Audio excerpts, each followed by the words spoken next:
Good day, it's Dr. A back in the garden once again. It's a beautiful sunny day, sunny morning. We've had nothing but a ton of rain here lately.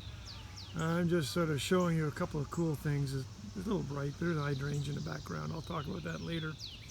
But I'm into my lily stage of life, and I wanted to show you this one.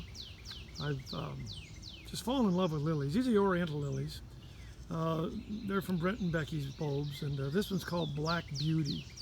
And you'll notice I have it staked up with kind of little tomato stakes. They really help because these get, well, these are at least 4 feet tall anyway, and they'll tend to fall over a little bit without them. But boy, they're flowering, and look at the bud count on there. There's probably 4 or 5 bulbs in there.